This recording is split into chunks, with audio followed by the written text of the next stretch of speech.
firstly, you updated some locations overnight.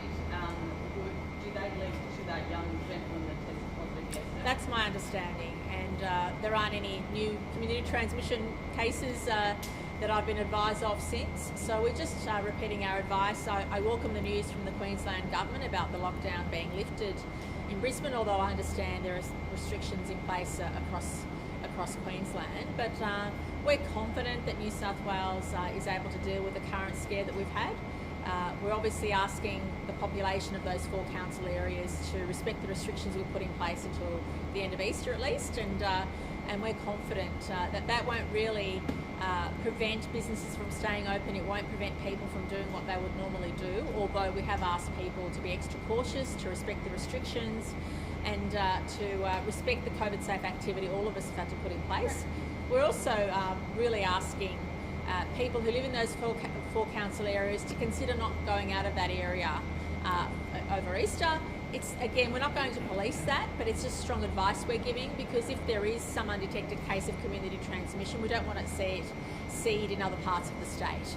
And I'm just really grateful. I think from memory we had more than 20,000 tests in the last 24 hours, which is a great result for New South Wales under the circumstances. And I'm just deeply grateful that people are taking our advice and are following through on the new conditions that will exist over Easter. On those 4 government locations, have you put any thought into an economic package, assistance package? It is a long time for them to be under tighter restrictions, and businesses lost a lot of money. Well, the good news is that ironically, because other states hadn't welcomed New South Wales citizens in the last 12 months, many people have been holidaying in northern New South Wales, and so prior to this incident, I was getting feedback from businesses in that area that they'd been oversubscribed, in fact, during some parts of the year when they normally wouldn't be welcoming tourists. So we'll assess that. And I know this is a huge downer for many businesses who hope to trade more readily over the Easter break, but the good news is they all remain open. They do go back to the 4 square metre rule in those communities, which the rest of New South Wales had some months ago.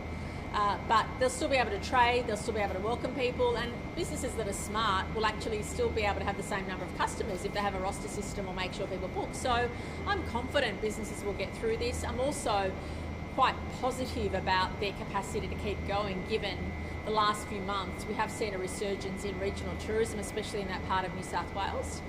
And of course we'll continue to monitor the situation, but we'll also, I'll just add one more thing, we'll also encourage people, obviously, post-Easter, when we encourage people back to that region to travel, that you use your Dine and Discover vouchers. How good would it be to take your family up and use the vouchers that Service New South Wales is providing everybody in that community who may have had a more depressed Easter than what they'd otherwise hoped.